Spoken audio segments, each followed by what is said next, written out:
Hey guys, how's it going? Dinon here, and this is the beginning of a new series, so welcome to the channel, and hopefully you guys will join me for the journey. If there's anyone watching this used to be a drone channel, I've been thinking about it for some time now, and while I have multiple hobbies that I love, drones, gaming, cars, audio, I wanted to do my car journey. I've had a lot of cars, dominantly Hondas, over the course of 10 years, and I wish that I had documented them all. So as you can see by the title, obviously you know what I just purchased, and just a quick background I'll go in. You know, I'm a poor kid who grew up in Philadelphia, never thought I'd be here, just hard work and never like letting that dream get out of sight, you know, yeah, just hard work. So came from Philly, you know, grew up playing Gran Turismo and Tokyo Extreme Racer, and you know, then movie Fast and the Furious drops, and you know how the story goes with everyone else who loves cars. And you know, this was always a car that I wanted, and I'm just really excited to actually have it. I can't believe it's in my driveway.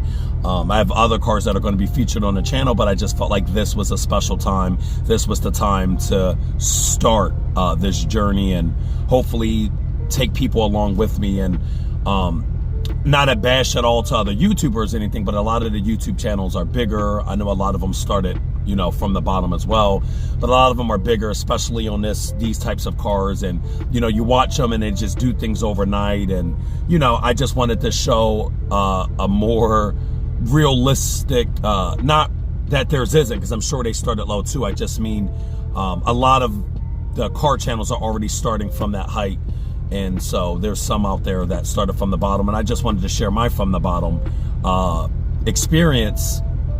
I don't have a ton of money. I work. I'm a car salesman at a Toyota dealership, which I love. And you know, I was in a mental health field and things like that. But anyway, I'm just a regular guy, and I wanted to share my experience. I wanted to share the build of this car. So getting into the car, we all want a GTR. GTRs are extremely expensive, so obviously couldn't quite afford that, but like I could, but then you just have like one car. So I did have a 2021 Civic Type R at a point, and I had it for 2 years. Sonic Gray Pearl, bought it brand new. Had a Civic SI, traded in for that. Kind of wish I kept it, regret it. That was kind of like a dream car to have a Type R. I only got rid of it because I wanted the FL5. And so I sold it to hold on to that money to get an FL5, and then FL5 prices just really didn't drop really in my area. So I will get an FL5 probably eventually, just not now. But I did have the FK8, the 2021 Civic Type R, and I loved it. And I wish that I had documented that one as well. But anyway, I want to have multiple cars. So just having one car or two cars that have a huge car note on them just didn't make sense to me. So I wanted underneath. So like I said, as you can see with the title, this is a 1990 Nissan Skyline GTST Type M, and it is in rough condition.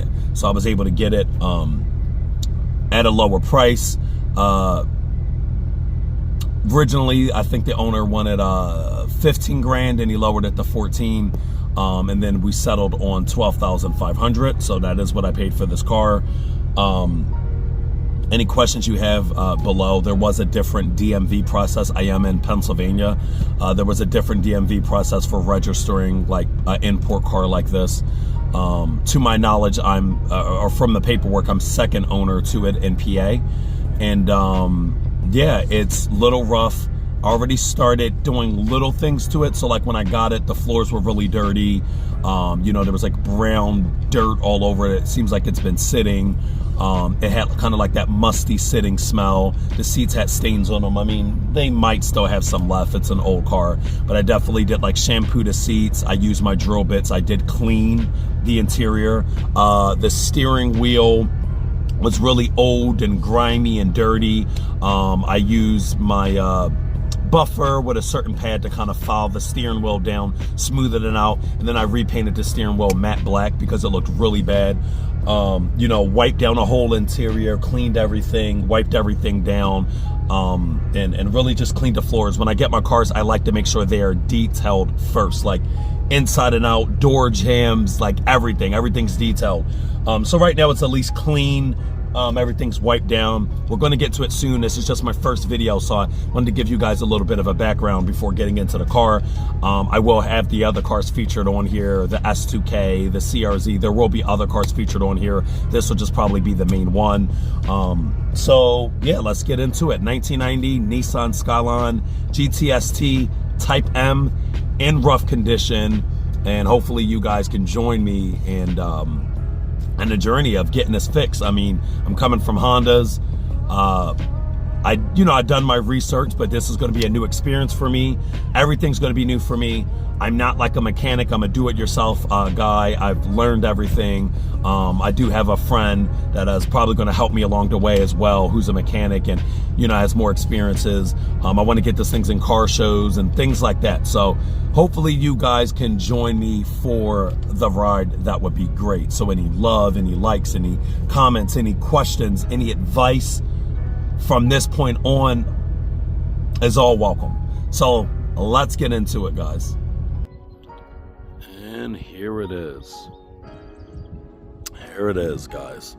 Just picked it up, what's today, Sunday? I bought it on Friday.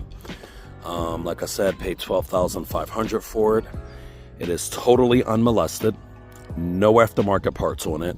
It is single turbo, the RB20. I'll show you that. RB20, single turbo, totally unmolested. No suspension, nothing like that, which is what I wanted. Just a little rough around the edges. We got some fading on the hood, and we got some fading on the top.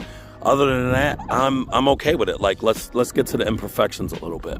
You know what I mean? We have, little things like this. It's an old car, 1990. According to the paperwork, I think it was imported to Texas. And then the person who I bought it from said that guy drove it from Texas and they met up in New York City. And then he brought it back from there, which was in like Coopersburg, PA. So yeah, this is it.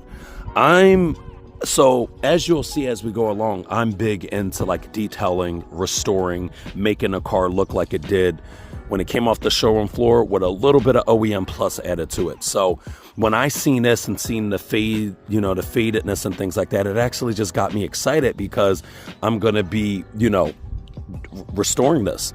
It did have purple tint on it. I was able to get the purple tint off of here, but there's still some here, like you can see, that I'm going to have to try to get off. It has some tint here still on the back that's bubbled up. Again, I only had the car 2 days. I'm a car salesman, so I have very little time. But yeah, this is it. I'm gonna need some new tires. It is registered as a antique over here in PA. That iconic rear end, man. I just hope that you guys don't mind me geeking out a little bit and you're just okay with coming along. When I watch videos of cars that I love or dream cars or whatever the case may be, I always appreciate or want when like the person just kind of takes their time and enjoy the car. So hopefully in a moment like this, you guys can come along with me and just enjoy this. I like the condition. I looked over the whole car, no rust underneath, no like dents, no rotting rust, not in the rear, not under the floorboards, not nothing that I saw. The paint is faded, but the car is overall in good condition. So, it'll probably just get a wrap or, get a few things buttoned up. But other than that, I loved it. I fell in love with it when I first got it. Her name is Victoria. A little back thing. My cars usually always have female Japanese names. Just don't think I'm crazy. Okay. Hopefully you guys don't think I'm crazy, but when I first went to this car and looked at it, it just had an aura. A lot of the cars I have auras, but they're usually lighter. I can't explain it. When I came to this car, it had a heavy aura. It had this aura like it was speaking to me, like it was saying, hey, I have a long history. Like I had weird little flashes in my head that this car, when I first came up to this car, that it was like, hey, I was drifting in Japan one day and I got impounded and my owner, but like, I don't know, it just seemed like it had like this heavy story to it. Maybe that's a Skyline thing, whatever, but from buying as many cars as I've never felt that feeling before. And again, don't think I'm crazy, but like the name just kind of came to me. It just almost was like the car spoke to me. Like, my name's Victoria. It's her name, by the way.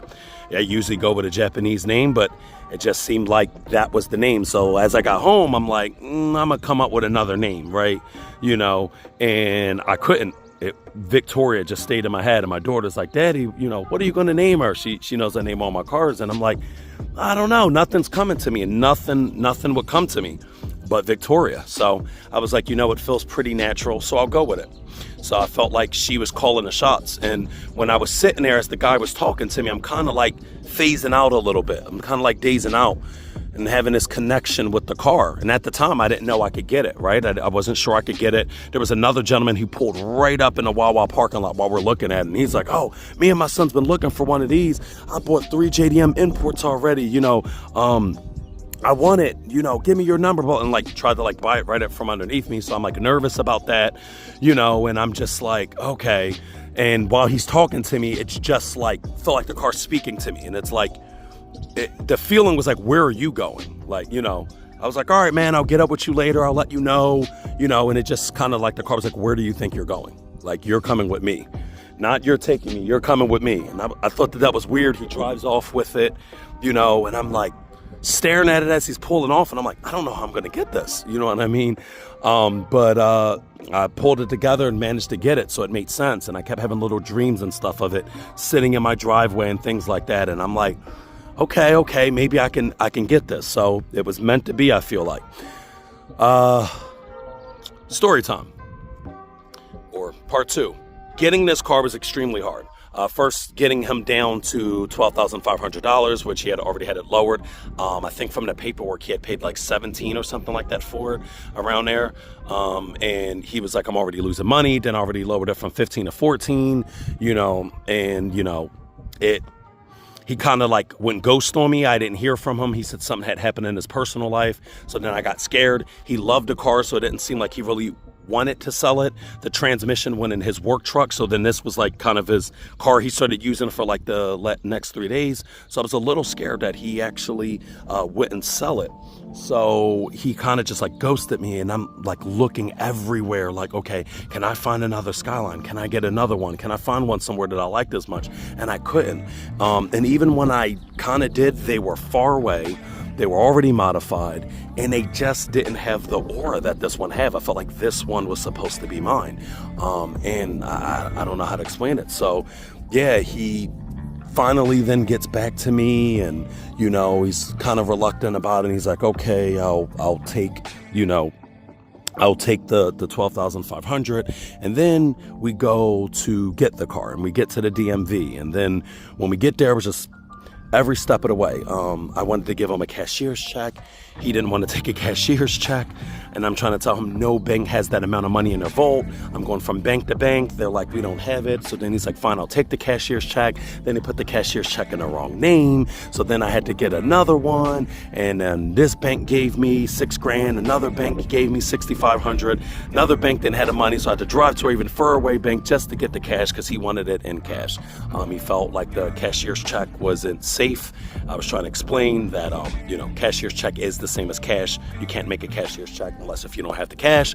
But anyway, there was that. So then we finally get down there to the DMV, and it's just, I guess because of the type of car it is, they're like, oh, you need color pictures of the car. So we're like, okay, fine. We both have pictures of the car. And then she's like, they have to be in color. We're like, okay, we'll just email them to you. She's like, no, they can't be digital. They have to be printed. And we're like, okay, so we'll just print here at the DMV. And she's like, our printer's black and white. And we're like, oh my goodness. So then he leaves to a Staples to go get pictures of the car in color, and then prints them out, then brings them back. Then my insurance name, for whatever reason, wasn't on a card. Just my lady's was. So then I had to call them to put my name on the insurance, because for whatever reason my name wasn't on the card too, which they needed. And then in that time, someone got in front of us in the DMV. Then we had to wait again. Then we go in there again, and then they run my card, and then the transfer ended up being extremely high for this car, which I wasn't prepared for. So then I had to make a transfer, and then I'm calling my bank, and then my bank is like, the phone number's not working. So then in the meantime, she has to take someone else, and there's someone else in front of us. So then when I finally get the transfer ready for my bank and do the card thing, it was a new lady, so she scans the card wrong. So then she tries to redo the transaction, scans it again. Now my bank is flagging it as fraud. So then I had to call my bank again to like say, hey, that was me. Wells Fargo's acting up again. It's not letting me connect to the number. Someone else gets in front of us in the meantime. Then I finally connect with them, get the fraud going, swipe it, we're good to go. Okay, everything goes through. The process was long because I had to do everything, all paperwork by hand because it's an import, right? So then we leave. So the car's on E. My sister's driving my Tesla Model S. That might need a little bit of a charge. And I'm like, hey, we're going to go. And we're going to go charge the Tesla up, and then we're going to get some gas in us. So then I go to the Wawa to go put gas in it, and then strangest thing happened, not making this up. So I, normally when you got a car with a key, you just turn the key back, you get out and you get gas, right? So I do that. I try to get back in the car, all the doors are locked. I'm like, does this have some type of feature where it locks the doors automatically? All 4 doors are locked. They were unlocked at the DMV. I never locked them, so I thought maybe it has one of those features. Then I'm trying to pull and get into the car. I look inside the car. All the locks are open. They're all open. They're all popped. So I'm like, okay, but the doors aren't open. So I call the guy and I'm like, hey, is there any trick to like opening up the doors? He's like, no, I didn't lock the doors. There's no trick. They should all open. Except for the one, there is one door that doesn't open. He's like, they all open, blah, blah, blah. And I'm like, okay. He's like, I'm sorry, man. I don't know what to tell you. It's never done that. And I'm like, okay. So I call AAA. First they're 48 minutes out, then they're 28 minutes out, then found out that they never even left. It was crazy, and it's hot. It's like 105 degrees. Like it's hot this morning. And so I'm like, okay, I'm not waiting for them. So I the Skyline's at a gas pump sitting there. Meanwhile, I'm getting all this attention. All these people are coming up to me, asking me about the car, asking me all these things. And, I'm like, hey, I just got it, blah, blah, blah, blah, blah.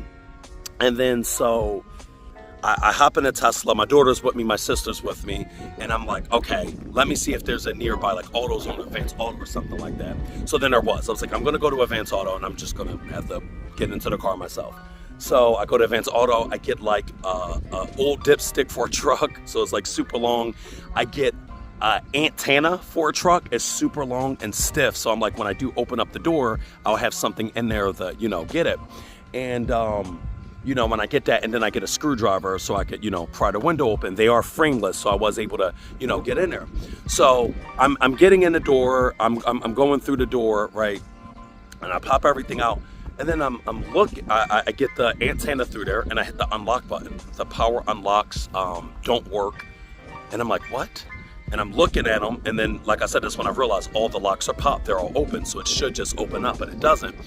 And I'm pushing on the unlock button with the antenna, and it's not unlocking. So I was like, okay, I don't get this. So then, as I'll show, it has like a button in it that says power lock. So I was like, okay, maybe I have to push that to enable it. I push that with the antenna, it's not unlocking.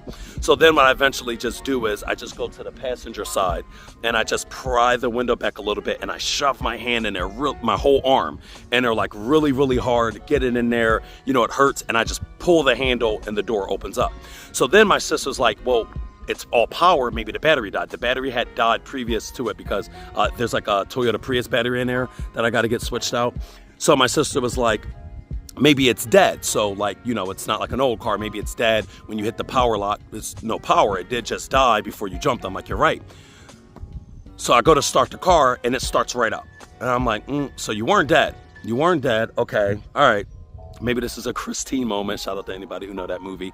I'm like, okay, maybe she's testing me. I don't know. It's the weirdest thing ever. I get in a car, fill it up with, premium, and we head out. And after then, story wasn't good. I drove it home.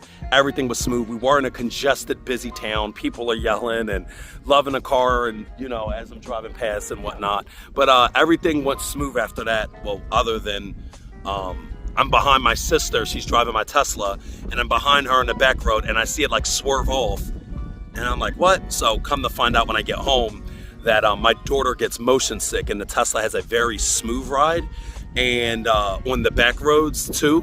So she was in a car for a while, so she had threw up all of my Tesla. And as you'll probably know and find, I keep all my cars like very clean. But luckily I had like leather floor mats in the Tesla, and the Tesla's all leather. So I get home, I'm exhausted, I haven't eaten, I am starving, my stomach is hurting, I'm dizzy, I have a headache, it's a long day, and I'm cleaning up throw up out the car. I reached to go get a rag and open up a cut that I made with my hand from working on another car, so then I'm bleeding, and I'm just like, can this day get any worse? But after that, it all went good. So now you're up to speed on the story of how I got Victoria. It was a very hard story. Everybody's like, maybe you shouldn't have got her. Maybe this is a sign. I'm like, no, maybe, you know, good things are hard to obtain sometimes, you know? So I'm like, no, I'm not giving up. The harder something gets, the harder I push, because I'm like, okay, why are you trying to stop me? What is on the other side of that? But anyway, that is the story of how I got Victoria. Sorry this is long, but this is video number 1. And now we are going to get into looking at the interior and the motor and talking about it a little bit. So if you rocked out with this story, thank you. Let's get into it. All right. So yeah, first of all, I just want to start off with the wheels. I love these wheels, the iconic wheels. I'm most likely probably going to follow them down and paint them like a gloss white. And I think I want to go with like a neon yellow color on the calipers for this color right now. My long-term plans are to make this car black, wrap it black, gloss black, black interior, and I might leave the white wheels on it, honestly, because that might pop. But I was thinking about doing black on black on black, or black outside, black inside, and then bright white wheels with the neon yellow color on the brakes. But I love these iconic wheels. He had wheels to come with him that I could have paid extra, but I really love these iconic wheels. This makes me remember from Initial D, you know what I mean, with the Leader of the Night Kids, and they always show those close up of the wheel and the whole rotor heating up, and you know, and the whole, you know, sound of the Skyline. Like, these wheels to me are just absolutely iconic. I love them, and I have no plans to take them off anytime soon. I'll just put it that way. I have no plans to like make this an 1,000 horsepower car. I want to do an OEM plus build and have it just looking absolutely amazing and enjoy it like in its purest form, as it was, as Nissan built it, how it was built in Japan, just authentic, you know? I don't know if I'm the only one in that, but I'm not a fan of heavy modifications and heavy tuning and blah, blah, blah. I might do that to the CRZ, but I just want this as it is. So, yeah, the headlights are in pretty good condition. They look really good. Got the projector there. They are like white. They're not yellow when they come on. Only the corner ones are yellow. You know, it does got the front lip. I think this was put on, or maybe this is the Type M lip. Again, educate me, correct me if I'm wrong. I've already done extensive like looks into this car with videos and things like that. And I think I was told by the owner that this was put on, but then also I thought it was like a Type M bumper, but I know they don't come with those, so I think it is like aftermarket or something like that, or like a GTR replica bumper put on or something. I don't know. If you guys know, let me know. And if you don't know, I will definitely, you know, find out the answer and have that in the next video. But there's that, okay? Like I said, we got a little imperfection right there. I'm all for that, though. I'm all for that. I like it, you know, little like paint or something here. I can probably buff that out because it's like physical. Like it's like gunk. I can scrape that off with my hand. Again, this purple tint here on his back window, I got to remove. Tint on the rear, I got to remove. There's parts of the paint that's really good. I was told that that's stock. Despite how big that muffler is, it's not that bad. We're going to do a cold start, right? Just brace yourself because it does have a little leak in the exhaust, so it is going to sound rough. But again, shout out to the people who watch Christine, because that movie has like a special spot in my heart. I love that movie, and this gives me Christine vibes. And when I started up, it just reminded me of Christine, like, another part of the story, just to say, it happened where the battery's like completely dead. I drove it to work the next day. The battery's completely dead, and I'm trying to start it, and it's completely dead. And I'm like, and I'm not even saying it to be dramatic. I'm like, oh, come on, Victoria, start. And I go again, it's like,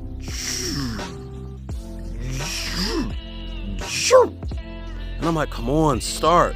She's like, and then it goes, and comes on, and I was like, oh, I love you.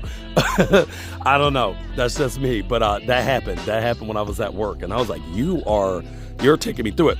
So anyway, just to go back on the story about the doors locked. So I get home with my older brother, and I'm like, hey, this thing happened at the Wawa gas station. Let me check and make sure all the controls work, right? So I go in it, power locks work just fine. Doors open just fine. I could not reenact what had happened at Wawa, and the previous owner didn't know. So pray for me, because I don't know. I don't know. Let's go to the inside. Okay. Open that one up. Now again, it was way dirtier, way dustier, had that like dusty smell. I'm a huge detailer, so I always detail extreme. I'm not done detailing it yet. I haven't had a lot of time, but let's just start out with the back. First of all, these back seats, there's not much room, right? Maybe if you got a small kid back there or whatever, I don't know. Now, car seat wise, yeah, you can get away with that. These seats, because it's like back in the day, are so soft. Like, look how much depth they have. I can't even show it on camera. They have so much depth. These are like couches.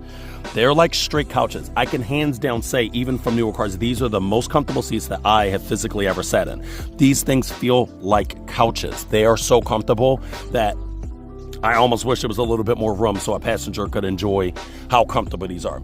In this corner here, there was like a lot of brown, there's kind of like concaves in here. There was like a lot of brown, like dirt, dust. You could just see the dirt and the dust in the cotton, like in the cloth. You could see it. It was brown. It was like right here in this crevice, there was like brown in that crevice. Like there's a crevice here. There was like brown, but was like very dusty, dirty. The floors were brown and dirty. They had all this like brown stuff all over it. It was just really dirty. The floor was really dirty. So I got my drill and my bits and my microfibers and everything and cleaned it the best I could. Even getting a drill in there with stain remover and everything, I couldn't get that out, but I haven't given up yet. But it was way worse. Like this floor was like brown, dirty. There was trash on the floor. I vacuumed it, things like that. The steering wheel, while not perfect, when I first got it, it was grimy, nasty. There were like chunks taken out of it. It was sticky. When you touched it, it was sticky. And then previous owner or whoever had it had another car cover, a big thick steering wheel cover, over this. And it was just, it was more destroyed than the steering wheel was. So I removed that cover, got my buffer, filed it down, like now it's smoother, filed it down, cleaned it up with some alcohol, and then just gave it a nice matte black finish. And I think it looks so much better. I'll try to get pictures of before, but that wheel looks a lot better. Here I'll have to replace this. This is like a little faded, things like that. It's an old car, it's a little faded. I cleaned it the best I could. I was lucky it came with a JVC head unit with like Bluetooth and like Spotify. It's a little smart. It's a good head unit. The speakers sound stock. They all work, surprisingly. Head unit works, all speakers work, but they sound really bad, so I'll be taking them out. As an audio lover, I'll be taking that out. All this was like dirty. I did clean this, but I'm gonna have to come back around to it. I only had a little bit of time, but I did clean it. I did clean the seats. Same with this. There was brown in there. There was like circular black stains all over the seats. There were circular black stains up there. That was dirty. That is all clean now. These have a decent sized glove box. Like it goes back pretty deep. I got my halo in there. Okay. And what surprised me about this car is they all powered everything. So we have power adjustable mirrors. It's 1990. We have power door locks. This is like the power lock button I was talking about. See, like right now I'm pushing this and they're clicking and the car's off. This is just how it was in a Wawa parking lot. And I got the thing through the door and I'm pushing down on this and the doors never unlocked, never made a sound. And the locks were like this. They were popped open, but the doors would not open. It was strange. You know, we have this little bit of damage here. Other than that, the rest of the door card is good.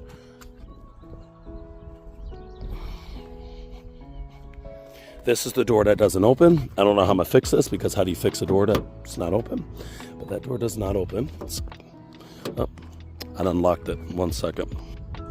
Okay, passenger side. This door card is in pretty good condition. There's not much sagging or anything. I did clean this. I didn't get to clean this though. I forgot, if I'm being honest with you. A little bit of time, the sun started going down. It was crazy hot outside. But I'm gonna clean that fabric. Eventually I'm gonna change that fabric and probably make it like black leather or something like that. Or maybe like white leather, just to offset the wheels. I don't know yet. Again, all clean. Rug is in pretty good condition after I cleaned it up. This was all brown, and there was like just picture trash and leaves and stuff. It's pretty dirty. And like in between here, there was just brown stuff, like right there in that crevice. You know how cars do that. They're like little circular black stains you could see in these crevices. It was just like brown. It just sat. Let's hop in. Dashboard. So as a passenger, me personally, I was more weirded out as a passenger than I was as driving on this side, because as a passenger, every time somebody were coming on, I kept trying to go for clutch and brake. You know what I mean? It feels weird sitting on this side, and there's nothing you can do about it. And maybe somebody zooms out or something, and you just want to react because you feel like you're sitting in a driver's seat. There's cracking here. In the meantime, I'll try to see if I can find this or whatever, but in the meantime, because all these are broken, like all the vents are broken, so they're not open. In the meantime, hopefully I could find just a whole new piece of this. In the meantime, because I like fixing things what's right in front of me now, I want to just get filler and fill that and get it the best I can. We do have that. We do have that.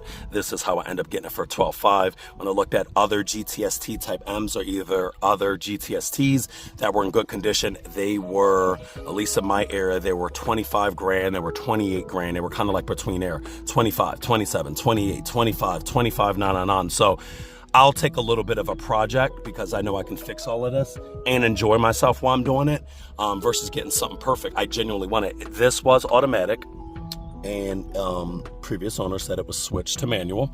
That's another thing. I don't know where you're from, but if you're trying to find a non-GTR in manual, for me, it was actually it was basically impossible. His was the only one on the market.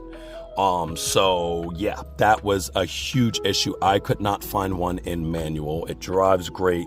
It drives smooth. I couldn't even notice that it was, switched over. It's nothing weird. Gears are still on this side because transmission motor still lined up the same way. So first gear is still, up, down, it shows you right here. Still the same. For me, it was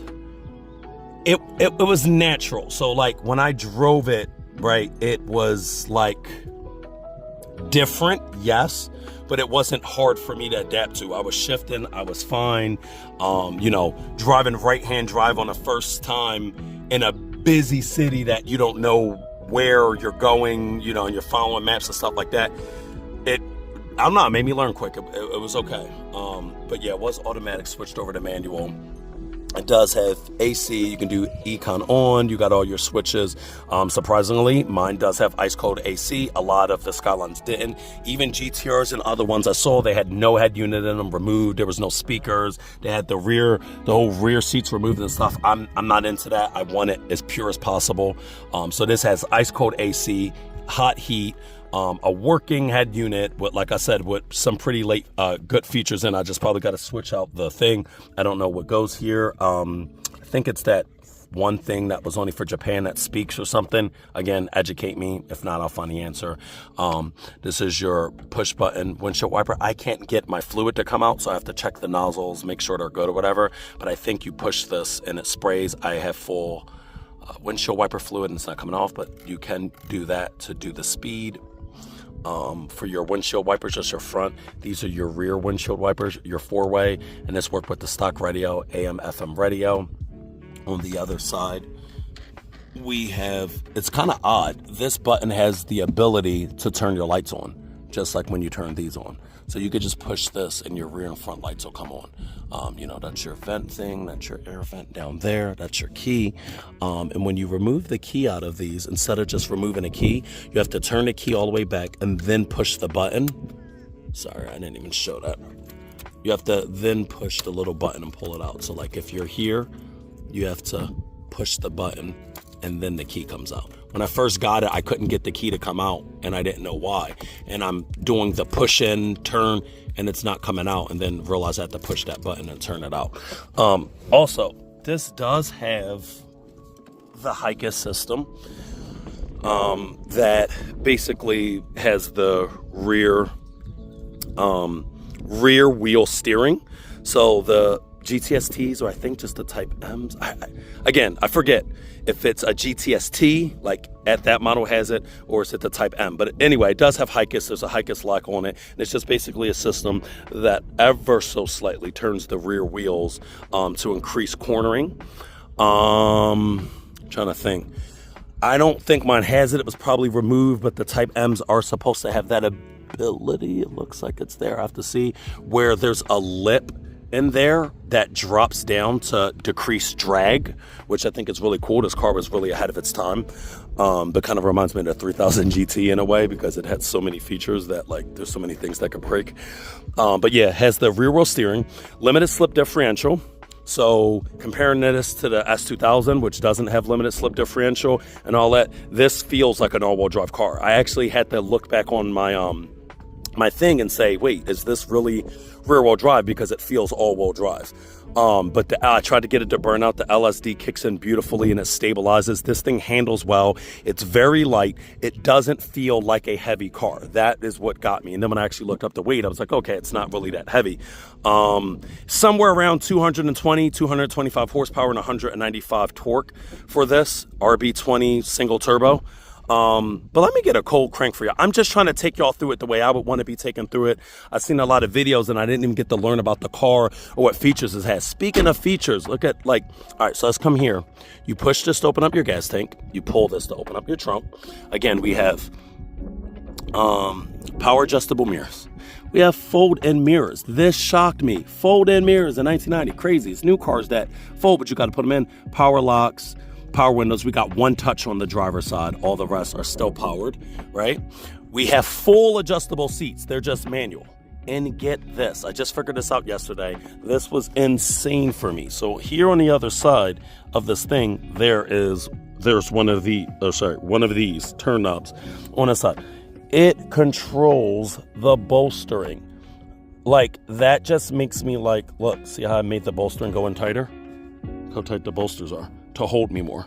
And then loosen it and the seat gets wider. Like, the bolsters go out. See? And now it's open. So for me, I like mine to hold me a little bit more.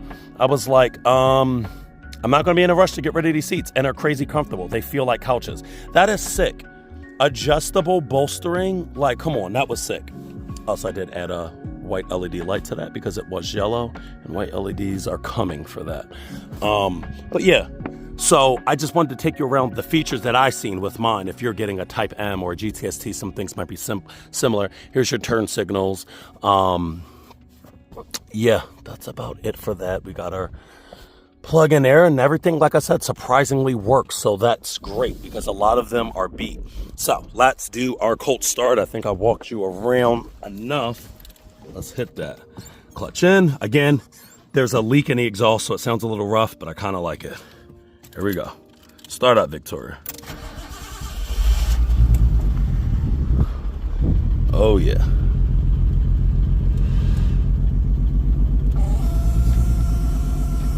Makes that sound for some reason when I turn the AC off and on. Give you some revs.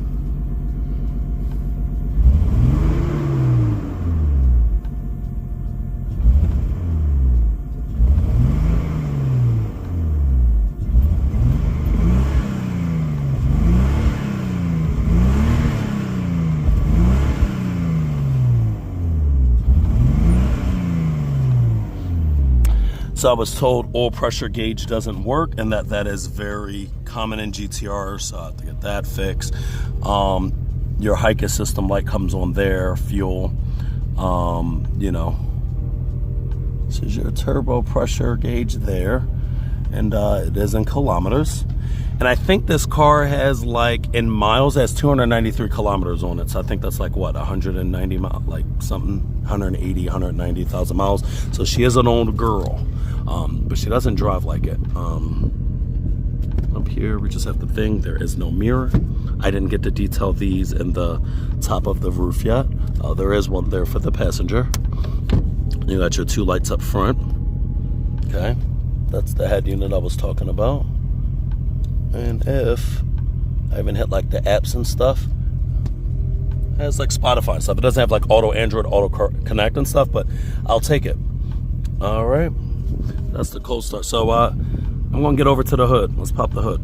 All right, so now getting to the hood pop, we just popped the hood. I'm just doing this for anybody who you know, is curious or owns one or whatever. You can look at this video and kind of refer to it. Your hood latch pop is right there where you expect to be. Also, that is where your fuses are. You probably have a door there. I do not. I will be finding one. Okay, so you pop it and it's right here, right there. Sorry, you can't probably see it. Right there in the middle. I'm gonna pause because the hood's heavy, so I'm gonna pop it and open it, and boom. There's the RB20 single turbo. That's the Toyota Prius battery. Looks pretty good under here, but I will be detailing and painting it. We'll go right here. Here's your throttle back here.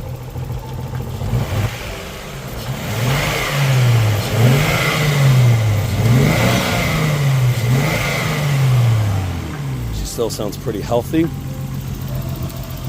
All right, but probably just needs a tune-up. There we go. RB20 single turbo. Definitely will be doing an intake. And it's not that bad. It's really not that bad. Overall, I thought it'd be dirtier in here, but not that bad. You know, got your fuses over there, oil dipstick. It's kind of come to the side. So it kind of sits on the side.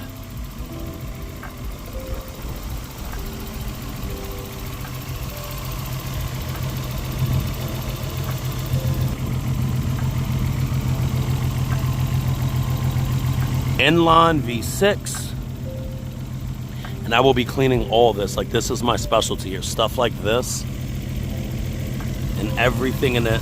Like, I clean that with little brushes and everything. So I can't wait to do that and get some more time. But she's beautiful. I love her. I really do. Hopefully you guys enjoyed this and you'll join me for the ride, because it's going to be a long one. I'll probably be posting once a week. I do have the ability to edit and all that, but with the time I have, I might have my nephew helping me. I might have my my 9-year-old daughter helping me here and there, maybe to shoot videos and stuff, because I really need the help.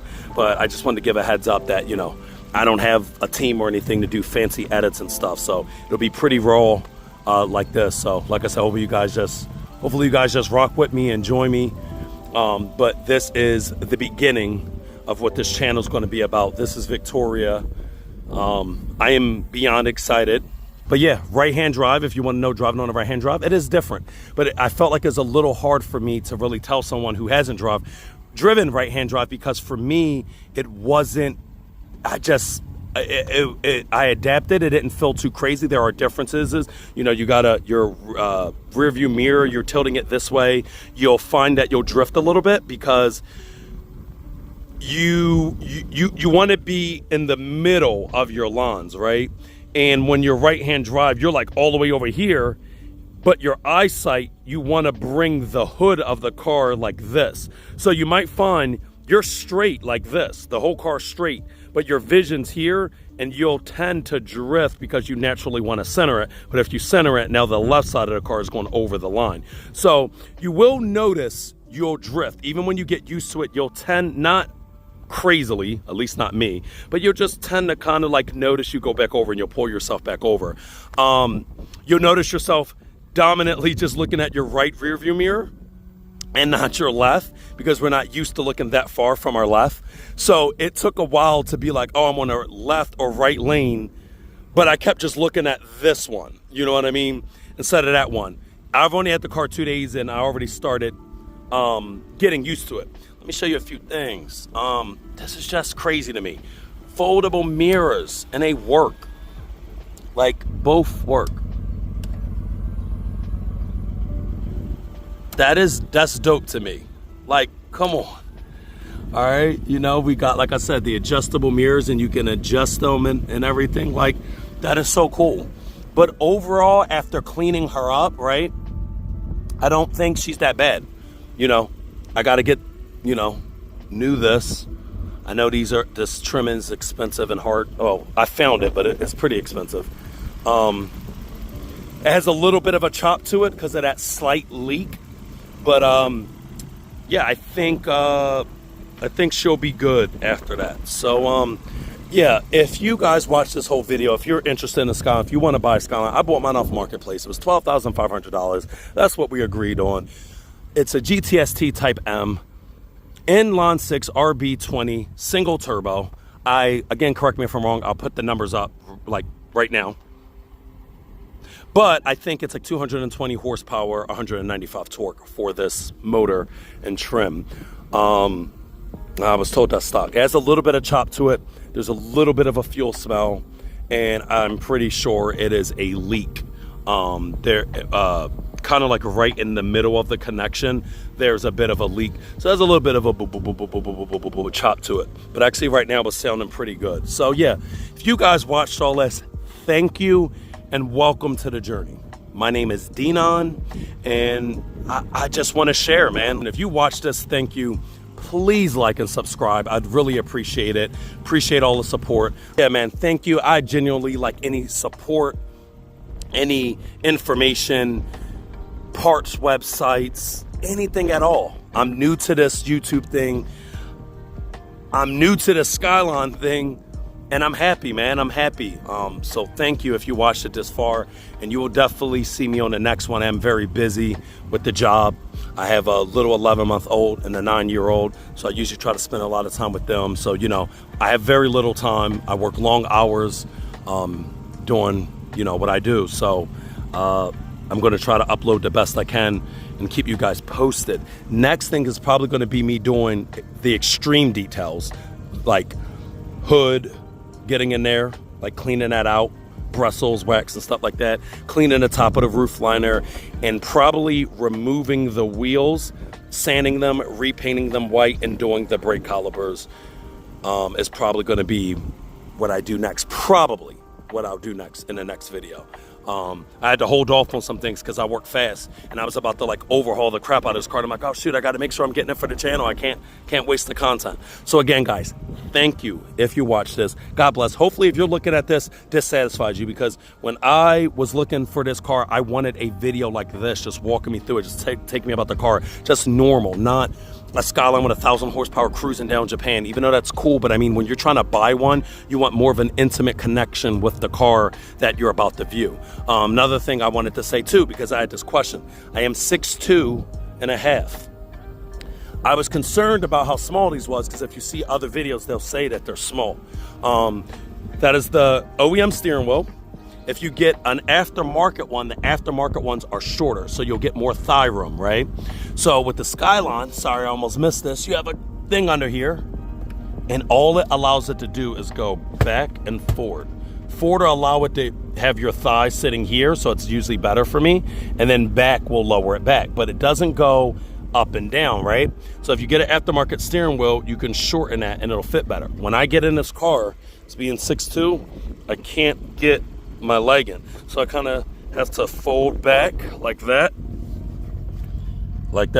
and then get it under the steering wheel. Now, once I'm in it though, I'm fine. Like, I actually even have the seat pulled up a little bit, because too far back, it just throws my accuracy off just a little bit. But this is fine. I'm 6'2.5", and it's fine. It's fine once you get in it. It's just getting in the steering wheel is a little big, so that's a legitimate concern.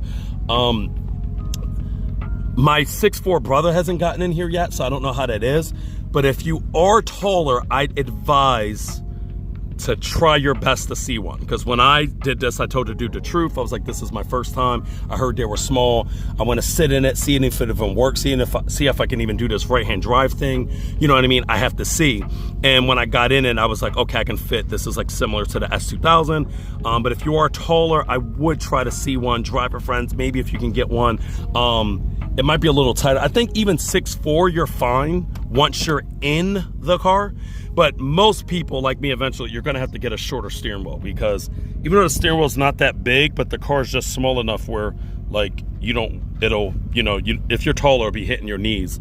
Because usually when you're taller, when you sit, your knee is a little higher. So that's the only advice I could give, because I had that same talk. The back seats basically have like no space, like I said, unless if you have like 2 short kids and you can get one up here and then like one back there. But if you're a driver and you're tall, there's gonna be no space. My brother-in-law was back here and he said because this floor part rises so high, his feet were like up in the air. He couldn't even get them under the seat. And I think he's about 6 foot. So yeah, hopefully I covered a lot of the bases, and yeah, I'll see you on the next one. I can't do much because I got my phone in my hand, but just driving off. Let me turn the AC off so y'all can hear it.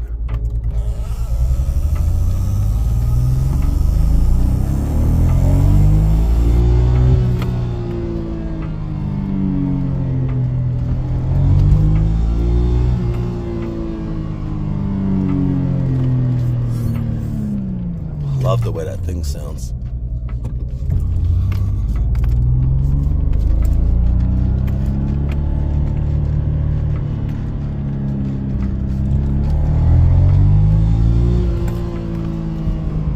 The turbo's probably not picking up, but I only can stay in first gear. So yeah, thanks guys. See you in the next one. Peace.